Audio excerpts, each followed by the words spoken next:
La dette, c'est ce qui permet de partager le fardeau des crises entre les générations.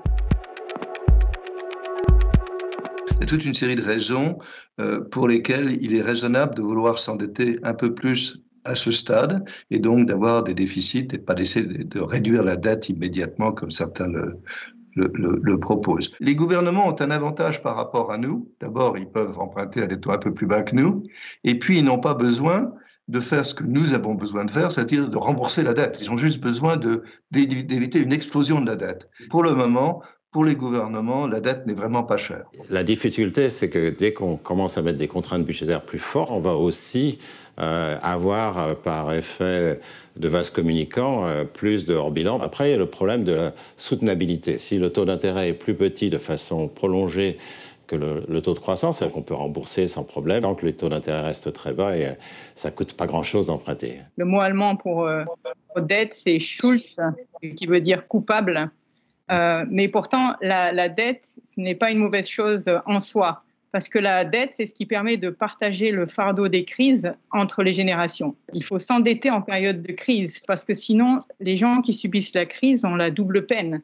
Ils ont non seulement la crise, mais aussi, il faudrait aussi qu'ils soient taxés à très haut niveau si la dette n'était pas contractée. Quand les choses vont mieux, il faudrait qu'on arrive à faire diminuer la dette sur le PIB.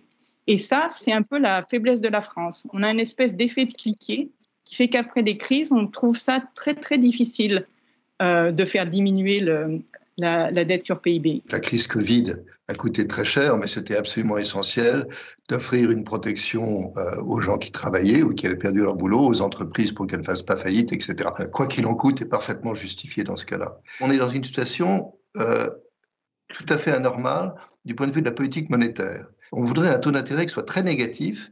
Tout ce que la BCE peut faire en première approximation, c'est de ramener les taux qu'ils contrôlent à zéro. Mais une fois qu'ils sont à zéro, ils peuvent aller un tout petit peu négatif, mais pas beaucoup. C'est pour le moment justifié de ne pas essayer de rembourser la dette, c'est pas le moment, et d'accepter une augmentation de la dette parce que ça permet tout de même à l'économie de repartir, à l'économie de se porter mieux. La politique budgétaire est essentielle, donc que ce soit au niveau national ou si on pouvait en faire plus au niveau européen, c'est encore mieux. Et s'il faut mettre l'économie sous pression en dépensant plus, il faut le faire. La gouvernance à la française, elle est aussi peu transparente. Il n'y a pas assez de débat démocratique. La majorité des Français se considéraient très mal informés sur la dette publique. Il n'y a pas besoin d'annuler la dette. Il faut distinguer l'annulation de la dette de manière générale.